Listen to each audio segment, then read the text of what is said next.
Ghazali yang ragu-ragu itu Ghazali yang sudah mateng, yang di kepalanya sudah penuh ilmu macam-macam. Baru dia ragu-ragu. Baru dia merasa ini di antara sekian banyak ilmuku ini mana sih yang benar, yang sejati?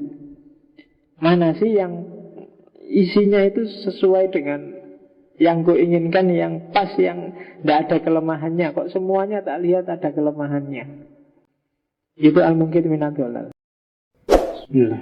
Assalamualaikum warahmatullahi wabarakatuh. Bismillahirrahmanirrahim. Alhamdulillahi rabbil alamin. Assalatu wassalamu ala ashrafil anbiya'i wal mursalin wa ala alihi wa ashabihi ajma'in. Amma ba'du. Bismillah, kita lanjutkan ngaji filsafat kita. Malam ini agak berat ya kelihatannya. Bareng bal-balan masalahnya. Jangan khawatir, nanti kalau gol mesti kedengeran dari sana-sana. Banyak orang teriak. Iya, sudah 1-0. Menang berarti, jangan khawatir. Kalau kamu ikhlas ngaji nanti menang. Iya. Oke. Enggak apa-apa, masih persahabatan. Kalau besok tanding beneran enggak apa-apa ya, libur. Bismillah, kita lanjutkan. Malam ini kita ketemu dengan tokoh besar. Kalau gila minggu lalu kita ketemu Syekh Ar-Rais, malam ini kita ketemu Hujjatul Islam. Ghazali akan jadi terminal terakhir kita untuk filsafat peripatetik tradisi timur. Setelah ini kita akan pindah ke barat ketika Islam berlanjut di Andalusia. Saya rencananya dulu cuma Ibnu Rus, tapi melihat bulan depan kita sudah Ramadan, sekalian aja kita tuntaskan yang Islam-Islam. Mungkin nanti tak tambah Ibnu Bajjah, terus tambah Ibnu Tufail, biar lengkap wawasan kita tentang peripatetik. Kalau masih ada space dan belum Ramadan, mungkin tak tambahi lagi satu kelompok populer yang misterius, yaitu Ikhwanus Sofa. Kalau masih ada waktu lagi, masih sempat ya, kita kasih aja satu tokoh besar juga dari tradisi tengah, filosof terkenal dengan filsafat sosial dan filsafat sejarahnya, Ibnu Khaldun. Kalau ternyata kok masih belum, mau Ramadan itu akhir Juni, ya mungkin tak tambahi satu lagi yang terkenal dengan filsafat politiknya, Ahkam Sultaniyah Al-Mawardi. Atau kalau nggak Mawardi mungkin Ibnu Miskaweh atau siapa lah gitu. Itu kalau belum Ramadan. Kalau sudah Ramadan ya sudah. Ramadan kan kita ambil nafas dulu 1 bulan tirakatan, terus nanti habis Idul Fitri kita kembali ke barat dengan para filosof kontemporer. Setelah kontemporer saya rasa cukup, kita ke Islam sebentar untuk ketemu era terakhir dan setelah peripatetik, yaitu tradisi Isroqi. Mungkin kita ambil 2, Surawardi sama Mula Sadra. Setelah Mula Sadra kita akan kembali lagi ke barat. Mungkin nanti tak awali dari tradisi baru, namanya dari tradisi filsafat bahasa. Terus nanti kayak gitulah, biar nggak jenuh. Dari barat ke timur, dari timur ke barat gitu. Dan seterusnya. Saya nggak tahu sampai kapan. Pokoknya karena nggak ada batasnya dunia filsafat itu. Setiap hari selalu berkembang, selalu bertambah. Oke, bismillah. Ghazali ini agak khas, beda sama para filosof yang lain. Banyak yang mengkritik, banyak juga yang memuji. Cuma tradisi kita Islam Indonesia karena Sunni dengan porosnya Asy'ari dan Maturidi, maka insya Allah ramalanku kita termasuk kelompok yang memuji, kelompok yang pro dengan Ghazali. Tapi ada baiknya sekali-sekali juga kita baca tulisan-tulisan yang mengkritik Ghazali. Kenapa Ghazali disebut Hujjatul Islam? Karena dia adalah filosof, teolog, faqih, dan segala macam gelar yang punya visi untuk mempertahankan Islam dalam tanda petik. Dia khawatir lihat, oh ini kok Islam ini hampir ditelan oleh Yunani di peripatetik. Oh ini kok banyak orang Islam juga ditelan oleh tradisi batiniah. Tradisi batiniah itu sayap Syiah yang mendewakan imam. Oh ini kok Islam hampir ditelan oleh akal di Mu'tazilah. Maka dia banyak sekali nulis dan membuktikan bahwa dia memang seorang yang layak dijadikan Hujjatul Islam. Jadi dia sendiri adalah bukti betapa Islam itu rasional, betapa Islam itu masuk akal. Jadi sebelum teorinya dia sendiri adalah hujjah. Oke, Ghazali lahir sekitar tahun 1059 dan meninggal tahun 1111. Jadi tidak tua juga meninggalnya, nggak terlalu tua. Ghazali lahir dan hidup ketika Mu'tazilah mulai redup dan Asy'ariyah jaya. Dia sendiri adalah seorang eksponennya tokoh Asy'ari karena dia muridnya Imamul Haramain Al-Juwaini.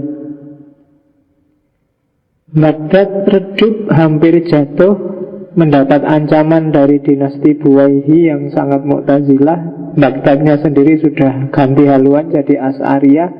Juga dapat ancaman dari dinasti Fatimiyah di Mesir yang baru bangkit. Dan membaca Ghazali ini pegawai negeri, dosen, bahkan nanti sempat jadi rektor. Meskipun kemudian dia galau karena gonjang-ganjing politik, terus dia mengembara mencari jalan sufi dan jadilah dia seorang sufi besar. Ghazali nama lengkapnya Abu Hamid Muhammad bin Muhammad bin Muhammad Al-Ghazali. Punya saudara Ahmad bin Muhammad bin Muhammad Al-Ghazali. Jadi awas keliru. Kakaknya namanya Ahmad, dia sendiri Muhammad. Ghazali itu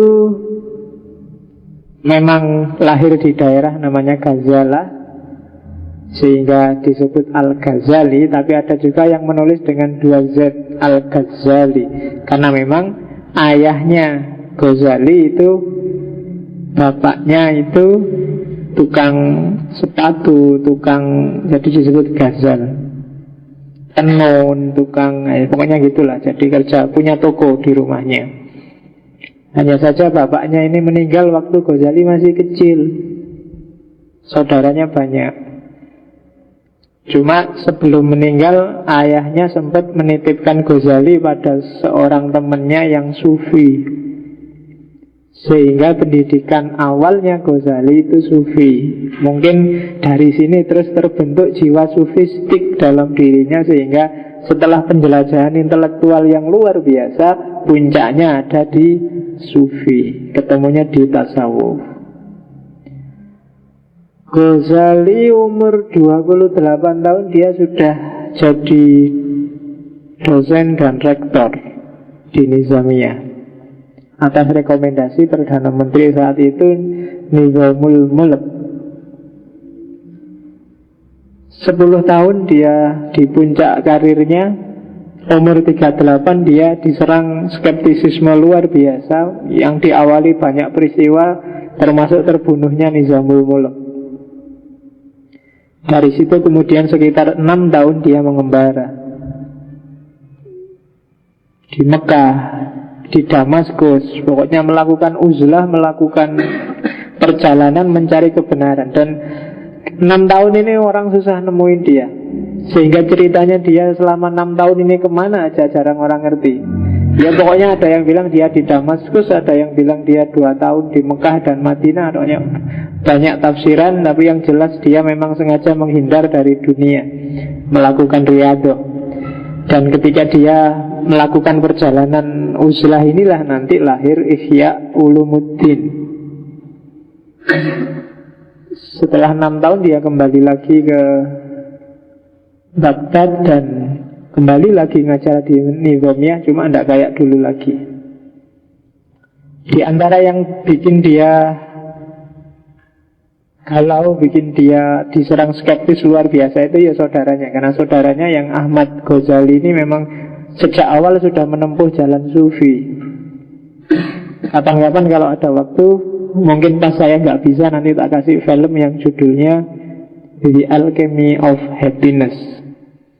Cuma yang di saya terjemahannya masih bahasa Inggris, jadi semoga ada waktu tak translate ke Indonesia. Dan nggak pakai Google, karena nggak pakai Google mesti rusak. The Alchemy of Happiness ini agak dokumentatif. Jadi ya cerita perjalanan Ghazali. Abu Hamid itu gelarnya, Hamid itu anaknya yang meninggal waktu dia bayi, sehingga dia digelari Abu Hamid. Ghazali apalagi, kalau di Alchemy of Happiness itu kelihatan bahwa satu ketika Ghazali ini di puncak kejayaannya, itu semua orang kagum padanya karena dia menguasai sangat banyak ilmu, menulis di hampir semua bidang keilmuan.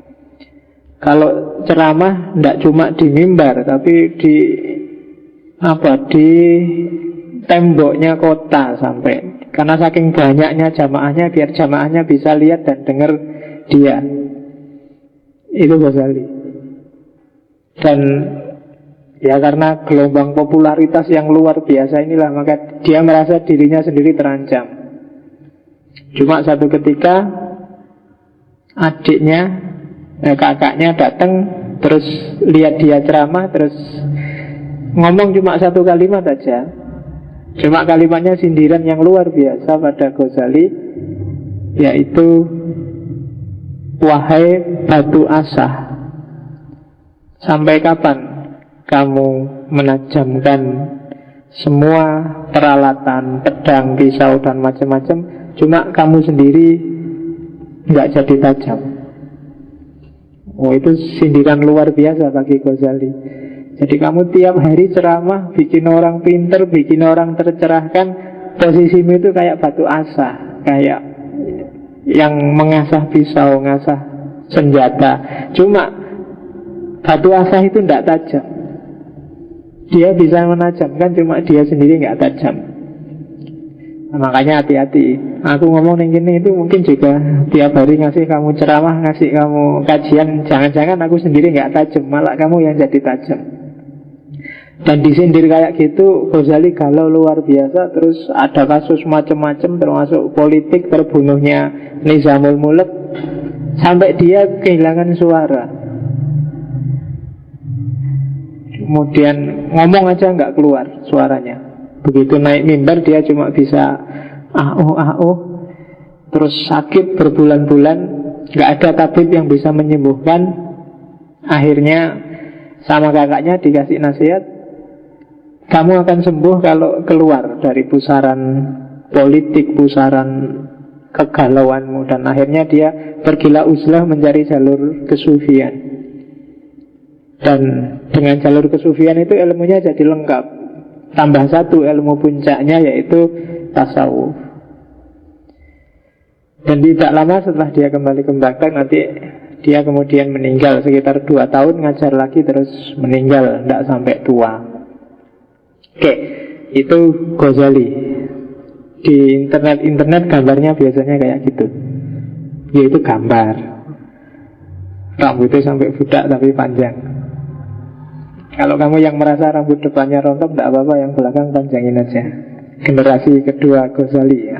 Gitu. Oke, rambut itu sama budaknya. Oke, bismillah, kita lihat. Teorinya tetap kayak kemarin, mala yudroku kuluhu, la yudroku kuluhu. Enaknya Ghazali ini cara berpikirnya sederhana, maka gampang sekali kamu mengakses Ghazali itu gampang. Di antara kritikannya orang pada Ghazali adalah pikiran-pikirannya Ghazali ini arahnya selalu untuk orang biasa, untuk orang awam, bukan untuk orang elit, sehingga lebih mudah dipahami daripada para filosof yang lain. Yang kedua ya karena kita akrab, logika agamanya sangat kental kalau di Ghazali, tidak seperti yang lain. Itu kelebihannya. Kelemahannya ya dia sering dituduh mematikan filsafat, mematikan tradisi berpikir rasional. Nanti pelan-pelan kita lihat apa iya begitu. Kita awali dari keraguan-raguannya Ghazali dalam Al-Munqidh Minad Dhalal. Jadi kamu kalau pengen niru Ghazali, penuhi dirimu dengan segala macam wawasan, baru ragu-ragu. Jangan dibalik. Kamu kan biasanya roto gaya tuh, wah ini saya pencarian pak, saya mencari apa. Kamu isi dulu sebanyak-banyaknya, baru kamu ragukan. Kalau nggak ada isinya, ya nggak ada yang kamu ragukan. Kan banyak kan yang itu, saya pencarian pak. Lu, kamu nyari apa? Bekalmu untuk nyari itu apa? Nyari itu kan harus ada bekalnya. Dan itu persis dilakukan oleh Ghazali. Dia tidak akan ngeritik sesuatu sebelum dia mendalam. Gak mungkin dia ngomong sesuatu sebelum dia pernah nulis tentang sesuatu itu. Sebelum dia ngeritik filsafat, dia nulis Maqasidul Falasifah. Sebelum dia ngeritik batiniyah Syiah, dia nulis tentang Syiah. Itu kelebihannya Ghazali. Jadi dia merunut semua ilmu-ilmu diawali dari panca indera. Katanya Ghazali, yang paling meyakinkan dari semua fakultas pengetahuan dalam diriku itu panca indera. Aku lihat teh, bisa tak pegang. Jelaskan ini tegas, kamu gak bisa bantah kalau tak bilang, ini loh ada segelas teh. Rasanya manis, jelas juga, tinggal dibuktikan. Kalau nggak percaya silahkan kamu minummu sendiri tapi. Indra tegas, jelas. Kamu bantah susah loh. Tak bilang karpet itu merah, kamu oh iya pak merah. Universal.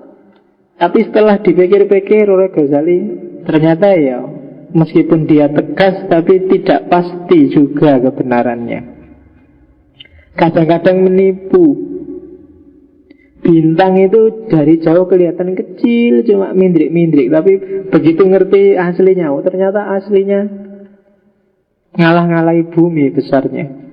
Pensil itu lurus, tapi kalau kamu masukkan di air, indramu menangkapnya bahwa dia bengkok. Ya kan? Kalau kamu menutup mata pakai indera peraba, antaranya orang cakep dan jelek rasanya sama. Podo-podo, ada hidungnya, ada matanya, ada. Begitu melihat, alah ternyata ketipu tuh indera perabaku. Bau juga begitu, baunya wangi, begitu dilihat, alah kayak gitu orangnya. Nah itu indera. Jadi seolah-olah ya, tapi bisa tidak loh kalau indera itu. Suaranya merdu, kamu dengar sampai ngantuk. Begitu ketemu orangnya kayak penyiar radio itu loh. Aduh, ternyata beda. Indera. Makanya katanya Ghazali, ada yang lebih pasti daripada indera, akal.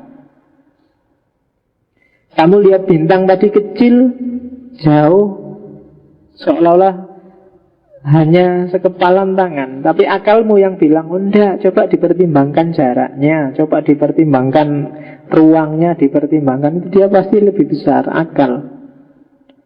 Tadi pensil yang masuk di air kelihatan bengkok, tapi kan kamu tetap nggak percaya kalau itu bengkok, pedomannya apa? Akal. Tadi kamu pakai tangan, kamu raba wajahnya orang sama semua, tapi akal lo bilang nggak ada orang wajahnya sama persis itu. Mesti beda-beda, ada yang cakep, ada yang jelek. Begitu kamu dengar suaranya kok merdu ya, tetap akalmu yang bilang, ya suara kan nggak jaminan wajahnya juga cakep. Akal yang bisa bilang kayak gitu. Jadi akal lebih pasti daripada indera. Jadi kalau kamu dihadapkan dengan dua pilihan, ada dua bukti kalau pakai logikanya Ghazali ini. Yang satu bukti empiris, yang satu bukti rasional. Bukti rasional ini lebih kuat. Empiris itu bisa dibikin loh, gampang, bisa dimanipulasi. Yang penting kan kelihatannya bagaimana. Tapi akal yang nggak bisa ditipu. Kamu nonton film, ada pukul-pukulan, tembak-tembakan, jotos-jotosan, itu kan kamu nggak terlalu kaget. Ya, biasa aja, film itu kan pura-pura. Kan kamu ngerti. Yang bilang gitu apa? Akalmu. Meskipun matamu lihat itu pukul-pukulan beneran, sampai dibanting-banting orangnya sampai berdarah-darah, tapi kan akalmu yang bilang, oh itu film. Ngerti aku, kan gitu. Nah, kadang-kadang orang ketipu dengan akalnya. Dari situ terus Ghazali menyimpulkan, berarti akal juga punya kelemahan. Iya, orang bisa salah mikir loh. Orang bisa salah menyimpulkan, salah jalur dalam berpikir itu ada. Akal juga bisa dimanipulasi ternyata. Setelah tadi indera tegas tapi ternyata tidak pasti, akal kelihatannya pasti tapi kok ya bisa ditipu ya. Kan kamu sering kan mikir itu keliru. Kamu anggap apa, ternyata kok begitu. Oh ini orangnya baik mesti. Kemarin kayak gini-gini, besok pasti begitu. Ternyata enggak. Ini kayak milih presiden itu kan, kamu selalu ketipu kan. Dulu SBY itu, ini jago nih, Satrio Piningit, bikin mesti gede, gagah. Wah, semua orang sayang sama SBY, penuh harapan begitu jadi presiden. Alah, podo ae. Nah, kamu ketipu kan? Kamu menyimpulkan SBY kayak gitu kan pakai akal lu. Dan ternyata ketipu juga. Bolak-balik kan kita ketipu. Soeharto ketipu.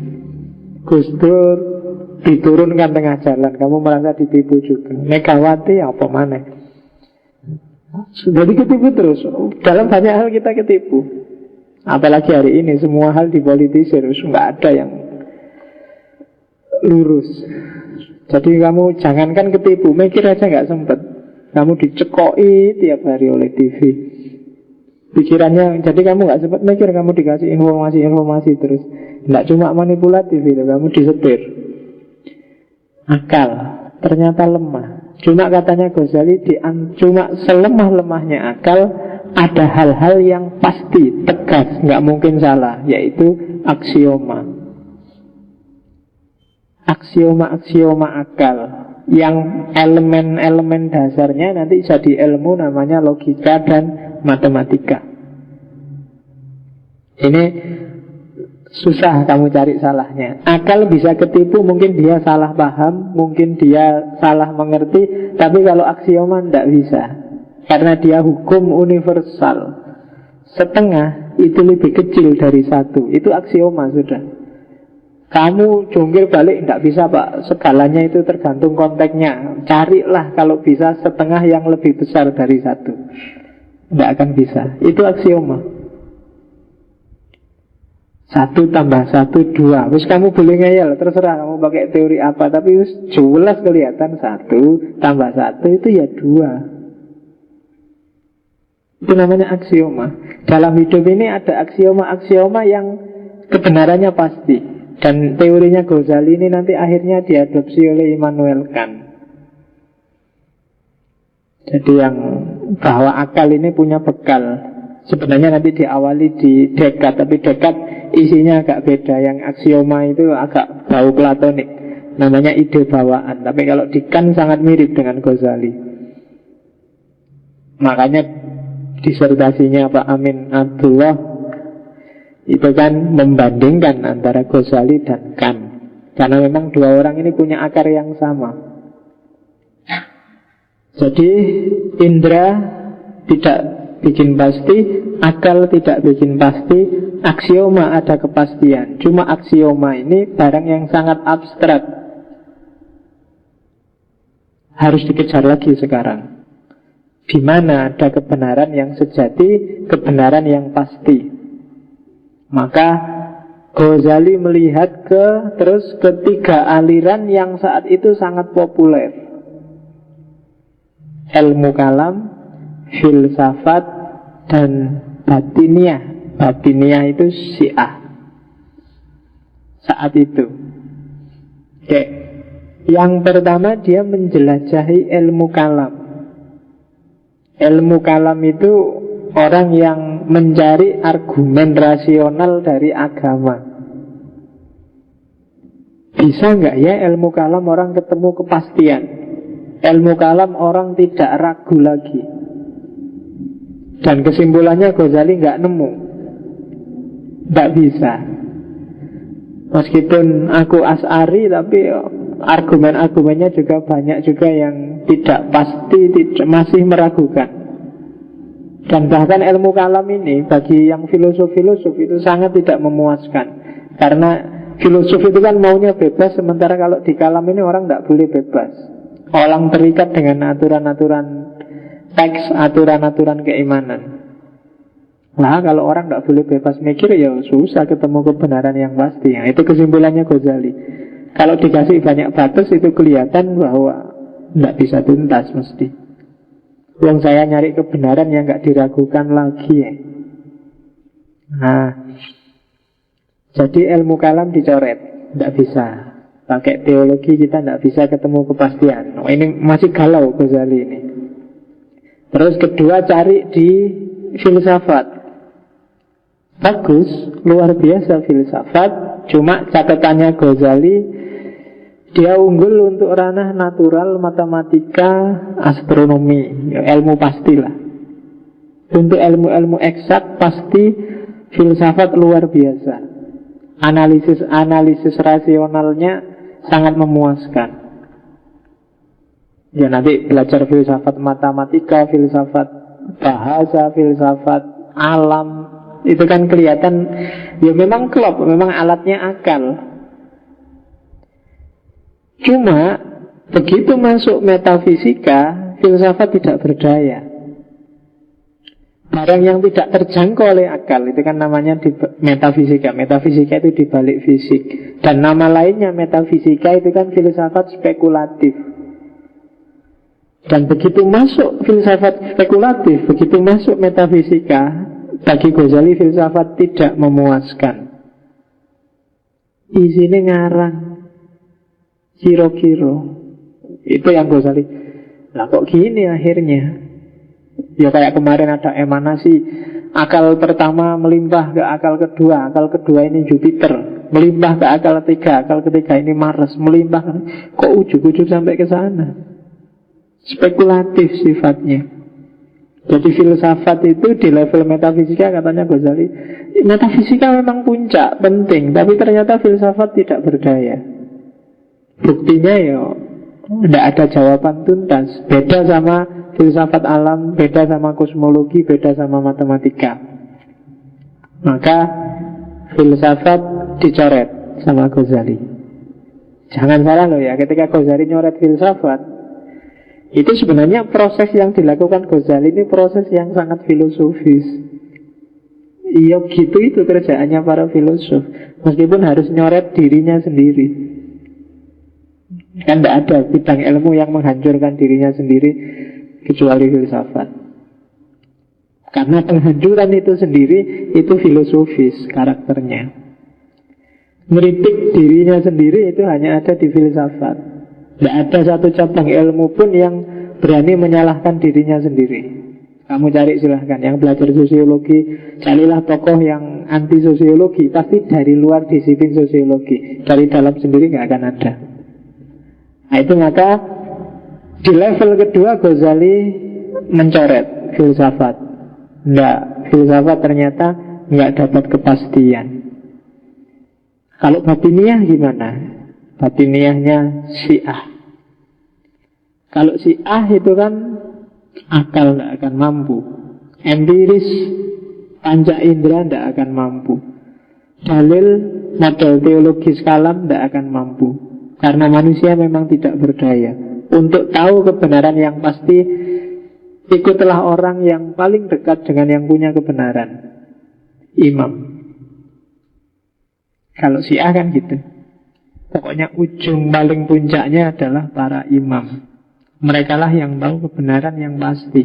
Karena mereka dekat dengan yang punya kebenaran, dekat dengan Allah. Itu logika batiniah. Dan Ghazali menjelajah di sini juga, dan kesimpulannya enggak juga. Kenapa? Ya, karena imamnya sendiri juga tidak punya sandaran pasti selain dirinya sendiri, modelnya, kebenarannya, perilakunya. Kalau di Ghazali tidak bisa dia jadi parameter kebenaran yang pasti, yang tidak diragukan. Kalau dia ngalami dekat dengan Tuhan, kan dia yang ngalami. Kita tidak ngerti, kita tidak bisa lihat. Tidak ada jaminan, nggak manipulatif. Kan gitu kalau secara rasional. Meskipun dia bilang, saya dapat wangsit dari lu kan kamu yang ngalami wangsit. Buktinya dapat wangsit mana? CCTV-nya mana? Rekamannya mana? Enggak. Nah itu kan susah dibuktikan. Makanya katanya Ghazali, boleh dipercaya ya, kayak teologi boleh kamu percaya, filsafat boleh kamu jalani, termasuk yang model Syiah ini. Tapi katanya Ghazali tidak membawa kepastian. Aku pingin yang pasti gitu loh, yang tidak ada celah untuk disalahkan. Dan akhirnya penjelajahannya Ghazali terhenti di tasawuf. Khasnya dunia tasawuf kalau dalam pengalamannya Ghazali adalah para sufi, ya seperti di Ibnu Sina kemarin agak mirip, tidak mencari kebenaran, tidak mencari kepastian. Otomatis dia pasti. Kenapa? Karena kebenaran itu dialaminya sendiri. Panca indera itu kan keluar, melihat keluar. Akal juga nyari objek. Tapi orang sufi itu kebenaran itu dialami secara langsung.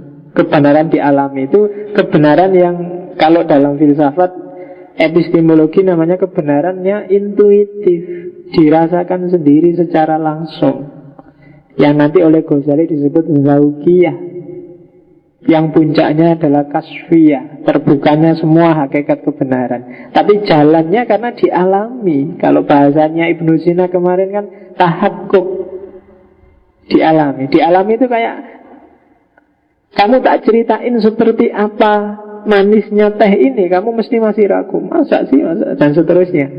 Untuk bisa ngerti gimana manisnya teh gampang, kamu minum aja. Kamu alami teh ini dan kamu sudah dapat pengetahuan bahwa teh ini manis. Dan gak bisa dibantah sudah. Mau ngalami sendiri kok. Kan gitu. Itulah nanti yang di Ghazali disebut ilmu laduni, yang dikembangkan oleh Suhrawardi jadi ilmu huduri.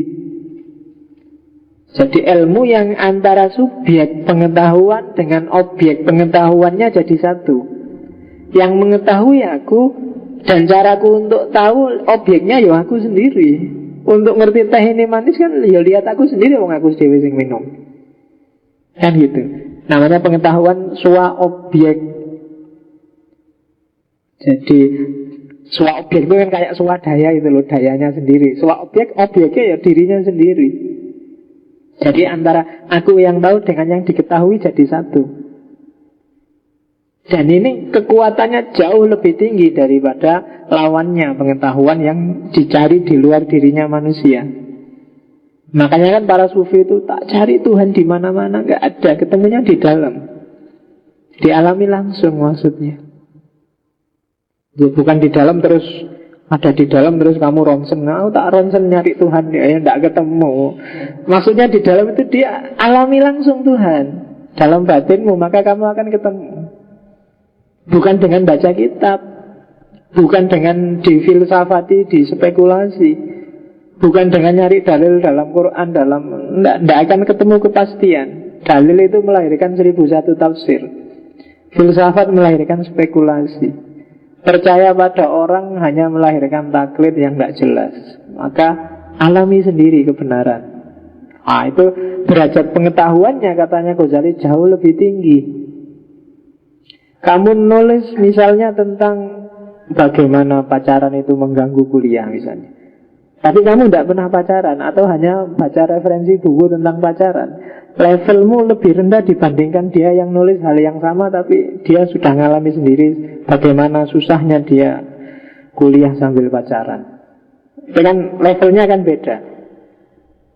Kuliah sambil kerja, gimana rasanya? Hanya dia yang ngalami yang ngerti. Kamu yang lihat dari luar mungkin ngerti tapi level pengetahuannya di bawah. Dan pengetahuan jenis ini ditemukan Ghazali di tasawuf.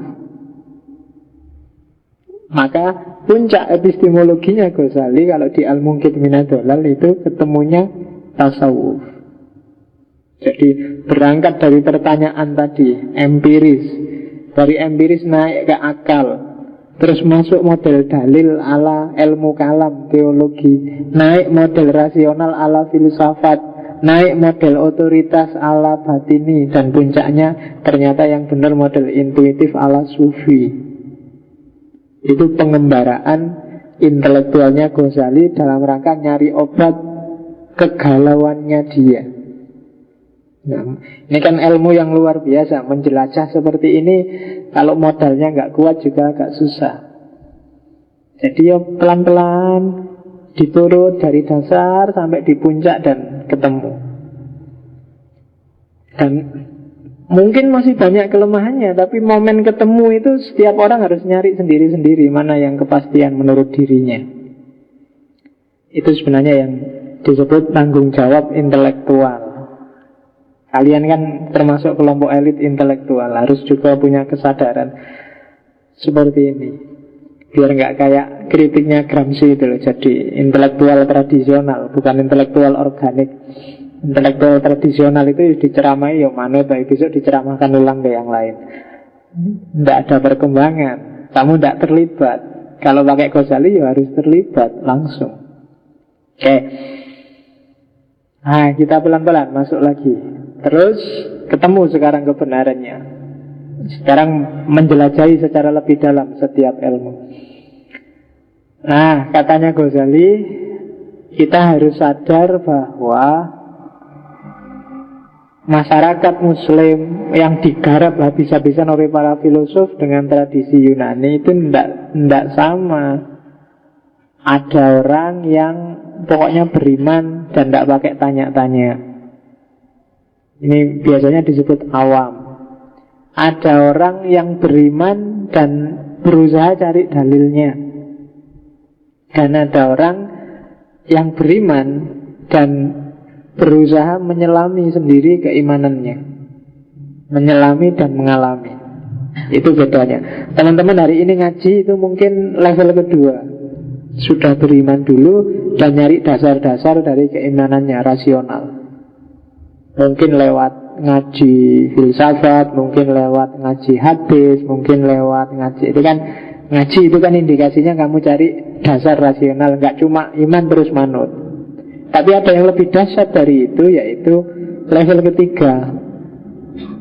Jadi kamu mengalami langsung, kayak penjelajahannya Ghazali tadi. Dan ilmu yang dialami langsung itu biasanya susah hilangnya. Kan sering tak bilang, kenapa sih kok kamu sering baca buku tapi habis baca terus lupa, hilang, tidak ada sisanya.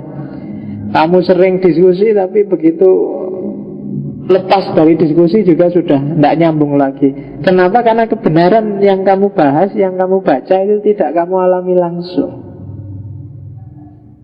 Ya mesti aja hilang. Kadang-kadang waktu diskusi ingat lagi, oh iya aku pernah baca. Kenapa? Saat itu sedang kamu alami lagi kebenarannya, maka ingat lagi. Makanya agama kan selalu wanti-wanti, hati-hati jangan nyari ilmu aneh-aneh, nyarilah ilmu yang bermanfaat. Nyarilah ilmu bermanfaat itu kan berarti apa? Praksis ilmu dengan teori ilmu nyambung dalam dirimu, kan gitu. Antara yang diceramahkan dengan yang kamu jalani pas, maka nyambung. Itu ilmu yang dialami. Sehingga kalau kamu hari ini merasa, Pak, saya sering kan dapat pertanyaan kayak gitu masih sama, Pak, saya habis baca itu, ya paham Pak, waktu baca bukunya tak tutup, hilang sudah, nggak tahu lagi. Tapi nanti kapan-kapan ya ingat lagi. Nah, sebenarnya itu tidak hilang, karena dia mati dalam dirimu, tidak hidup. Maka hidupkan. Jadi tugasnya intelektual itu menghidupkan kebenaran, bukan menghafalkan kebenaran, bukan mengoleksi kebenaran. Nggak ada gunanya kamu ngerti macam-macam tapi tidak jalan. Mulai sekarang begitu. Jadi kamu dapat kuliah apapun dari dosen, coba dilatih kalau bisa loh ya. Latihan pelan-pelan. Oh, yang diomongkan Pak dosen ini nyambung dengan hidupku bagian ini. Ketika aku kayak gini mungkin kayak teori itu yang dibilang. Itu nyambung namanya. Biasa kamu akan lebih mudah untuk mengoleksi itu, untuk nyimpen itu sehingga tidak hilang. Oh, ini ketika aku gini, ini teorinya kayak teori ini tuh. Ini kan hidup kebenarannya dalam hidup. Oh, berarti aku kemarin salah. Kalau pakai teori itu mungkin aku pas teori itu karena itu berarti hidup. Berdialog dengan dirimu. Jangan cuma dihafal. Karena hari ini trennya kan gitu. Pokoknya yang penting diajar dosennya, ditulis, besok mau ujian dihafalkan, setelah ujian keluar lali wes. Kamu yang semester 6 kalau ditantang ujian semester 1 mesti gak lulus. Harusnya semester 6 itu apa semester 1 sepele, tapi kan mesti gak lulus. Kenapa? Ya karena wis lali. Catatannya juga sudah hilang. Karena dulu cuma ngopi. Ngopinya kecil-kecil lagi, waktu ujian ditaruh di bawahnya. Nah ya. Oke. Ya, kelemahannya pendidikan kita hari ini kan itu terlalu teknis. Jadi orang selalu sibuk dengan sistem pendidikan. Ya sistem bisa apa saja, tapi kalau mentalitas kita bukan mentalitas pencari kebenaran, ya hasilnya ya cuma kebenarannya dihafalkan dan dikoleksi. Nanti kalau ada yang unik-unik dikit, paling kan kamu upload di Facebook, kamu bikin status, kan paling gitu aja mentoknya. Terus semua orang heran, wah hebat sekali ya, wah kamu seneng wis kalau gitu. Padahal temenmu komentar itu basa-basi aja. Kan senengannya gitu kan.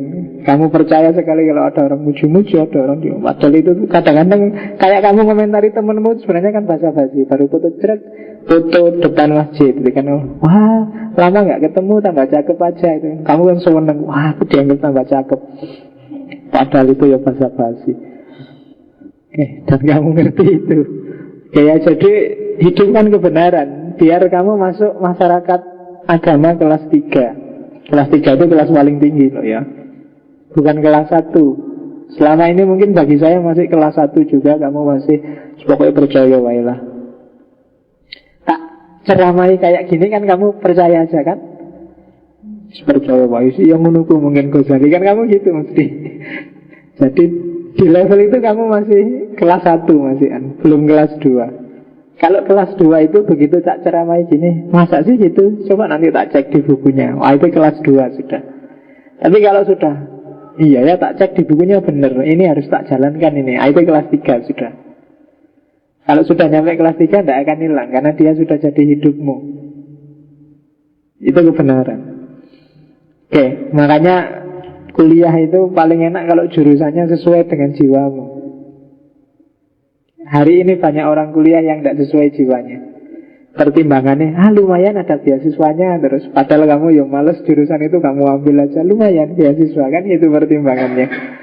Yo lulus mungkin, tapi dia tidak akan hidup kebenarannya. Dan kalau kebenaran tidak hidup itu tidak ada gunanya biasanya. Apalagi pekerjaan yang nggak sesuai jiwamu, itu lebih sengsara lagi sudah. Ya kan? Terpaksa Pak saya itu bisnis terpaksa, soro kamu. Saya itu tidak minat, tidak suka aku ngajar Pak, tapi terpaksa, gimana lagi harus ngajar. Oh itu gawat. Kamu tidak akan bisa jadi agen menghidupkan kebenaran. Karena untuk bisa menyebarkan kebenaran itu harus hidup dulu dalam dirimu. Gak ada gunanya kamu ngasih tahu, nasihatin orang macam-macam, kamu sendiri gak kayak gitu. Gak nyambung sama jiwamu. Tuh, nasihatnya Ghazali banyak yang kayak gitu. Oke, nah ini yang khas dari Ghazali. Ini tak ambil dari Iljamul Awam an Ilmil Kalam. Katanya Ghazali, sering-sering kamu ngaca diri, sering-sering introspeksi. Kalau ketemunya dirimu itu awam, lakukan 5 hal itu. 1, 2, 3, 4, 5. Awam itu berarti bukan bidangku, bukan wilayahku, bukan, nah itu berarti kamu awam. Kamu mungkin ahli di teknik tapi awam di kedokteran. Ahli itu kan awam namanya. Kalau contohnya Ghazali ini, itu sebenarnya ilmu kalam. Jadi tidak harus semua orang ngerti filsafat, tidak harus semua orang ngerti ilmu kalam, tidak harus semua orang ngerti kedokteran, tidak harus semua orang ahli matematika. Jadi dibandingkan gimana caranya jadi profesional, kalau Ghazali malah ngajar gimana caranya jadi awam. Itu kan antitesisnya Barat. Barat itu selama ini mendengung-dengungkan kamu harus profesional. Tapi kalau Ghazali, ayo jadi orang awam yang baik. Itu gak sembarangan. Jadi awam pun harus belajar. Kenapa banyak chaos hari ini? Karena orang awamnya gak sadar kalau dia awam. Setiap orang komentar tentang politik kah, tentang kesehatan kah, tentang kamu, ngomong aja semuanya. Nggak ngerti batasmu. Itu malah bikin chaos. Kalau Ghazali teorinya kebalikannya. Ayo sadar kapan kita jadi awam. Ya meskipun kalau kamu merasa dirimu, saya nggak awam Pak karena saya sarjana. Oh iya berarti hidupkan itu. Tapi bagi yang awam, nah itu 5. Yang pertama taktis. Kalau agama taktis itu menyucikan diri, pasrahkan semua pada Allah. Kalau yang non agama berarti ya sucikan diri, pasrahkan pada ahlinya. Ahlinya yang lebih tahu. Nah, jadi kita nggak usah cawe-cawe. Hari ini kan kamu Jokowi kamu komentari, Prabowo kamu komentari, kasus JIS kamu komentari, apa wae kamu komentari. Semua hal kamu komentari. Ini yang bikin kacau, bikin rusak. Jadi orang dianggap ngerti segalanya. Saya pernah kejebak sekali di wawancara TV. Metro TV nyari yang ngerti filsafat. Terus ada yang rekomendasi aku di wawancara tak. Aku, ini wawancara apa tak mas? Anu pak, pokoknya kita cari yang ngerti filsafat. Tak pikir wawancara filsafat. Begitu ngomong wawancara, gimana pendapatnya Pak Faiz tentang Nyai Roro Kidul? Aduh, cari filsafat, ujung-ujung takut Nyai Roro Kidul. Live, berarti aku iki piye tak jawab piye, enggak tak jawab piye. Nah, aku ngarang ya iso wae, cuma kan bukan bidangku. Akhirnya terpaksa aku ngomong tentang mitologi, mitologisasi, demitologi dan seterusnya. Enggak ono Nyai Roro Kidul, pokoknya mentalitas orang yang memitoskan sesuatu. Contoh yang dimitoskan Nyai Roro Kidul. Daripada aku enggak ngerti terus ngarang-ngarang Nyai Roro Kidul adalah ciloko. Karena memang bukan ahlinya. Nah kalau mitologi, mitologisasi, demitologi aku ngerti. Jadi aku ngomongnya ke situ, biar yang lain yang jawab Nyai Roro Kidul. Pertanyaan selanjutnya lebih dahsyat. Gimana menurut Pak Faiz tentang Syekh Siti Jenar? Aduh, habis Nyai Roro Kidul, sekarang ketemu Syekh Siti Jenar. Judik nah aku, bukan bidangku. Mbok tadi nyari ahli kejawen apa sopo lah gitu. Pak Herman Sindung apa sopo lah ya.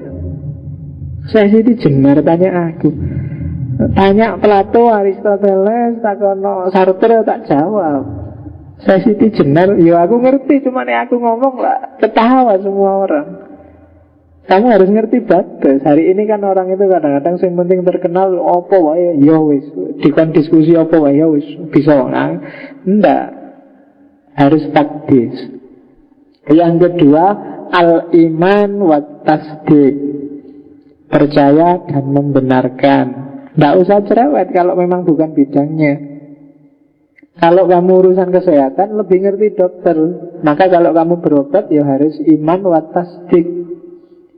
Kalau dokternya bilang gitu ya gitu, nggak usah diajak diskusi. Ya, sebentar dokter, saya nggak ngerti dalilnya ini kok bisa sampean bilang enggak. Kamu bukan ahlinya kok ngajak debat. Urusan teknik juga begitu. Urusan listrik ya serahkan ahli listrik. Terhadap ahli listrik kita iman wa tasdik. Terus yang ketiga, al-i'tiraf bil ajzi, mengakui kelemahan diri. Oh iya ya, aku itu tidak paham ya kalau bidang itu, aku itu tidak ngerti kalau wilayah itu namanya al-i'tiraf bil ajzi, mengakui kelemahan. Jangan sok, jangan kemenyek kalau bahasa Jawa Timurnya.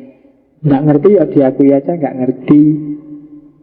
Itu al-i'tiraf bil ajzi. Akuilah bahwa di bidang itu kamu Tidak ngerti, kamu lemah. Kadang-kadang kan ada orang tidak ngerti aja bisa sombong. Aku kalau belajar itu 2 minggu tak kuasai langsung. Ya berarti 2 minggu lagi sekarang ya tidak ngerti apa-apa masih kan. Gitu aja, yang tidak ngerti aja bisa sombong kan. Tidak, harus al-i'tiraf bil ajzi. Akuilah kelemahanmu. Dan yang keempat, as-sukut anis soal. Jangan cerewet. Tidak ngerti cerewet, nyebeli lagi, pertanyaannya ngawur lagi, tidak mengarah lagi. Tidak, itu awam. Dan yang terakhir, al-imsak, menahan diri. Kalau kalam ya antasaruf fil alfat. Gak usah nafsir sendiri, gak usah nakwil sendiri. Sudah ada ahlinya. Nah ini kalau bagi saya, kenapa tak cuplik dari sini, karena ini teori bagi saya teori anti profesionalitas. Kebalikannya masukannya barat. Gimana caranya jadi awam? Itu penting loh. Lo anggap kamu tiap hari marah-marah, pemimpin gak ada yang becus, belajar dulu jadi pemimpin. Sebenarnya kamu juga gitu, rakyat belajar dulu cara jadi rakyat yang baik. Kamu juga bukan rakyat yang baik kok ngeritik pemimpin yang tidak baik. Nah itu kan podo wae jan-jan antara yang ngeritik sama yang dikritik. Latihan jadi awam. Itu teori yang khas. Oke, karena kadang-kadang kan orang itu berpikirnya satu kutub, kutub yang lain tidak dipikir. Hari ini misalnya contoh, saya lupa baca di mana itu kan tentang obat kuat. Jadi di mana-mana orang selalu ribut gimana ada obat kuat biar kita tahan lama gitu. Ada nggak kira-kira yang mikir obat yang justru menurunkan gairah? Kan banyak orang yang gairahnya meluap-luap, ada yang selingkuh, ada yang sekarang mungkin kalau kamu punya ide baru menjual obat penurun gairah biar nafsunya nggak kegedean misalnya, mungkin laku juga ya. Lo kan nggak bisa kan orang mikir di kutub sebaliknya, selalu mikir obat kuat sekali oles langsung on klinik, kan selalu mikirnya ngono kabeh. Lah itu kan bagi orang yang sedang lemah lah, kayak gini anak-anak muda nafsunya dur, nggak ada sasarannya kan, kok ditawari obat kuat, ya harusnya obat yang agak melemeskan sementara lah untuk biar nggak ganas-ganas banget. Nah itu mungkin coba aja. Gimana caranya? Kalau agama kan rumusnya cuma puasa. Allah Pak sudah nafsu disuruh lapar lagi, malah sengsara. Wah mungkin kamu herbal untuk menurunkan hasrat. Wah itu kalau ada kayak gitu bagus. Itu namanya mikir kebalikannya. Kayak Ghazali yang mikir wali aneh. Kabeh kok mikir profesionalitas. Lah gimana? Nggak banyak orang pinter untuk jadi awam. Nah, maka terus dia nulis Iljamul Awam, gimana caranya mengendalikan orang.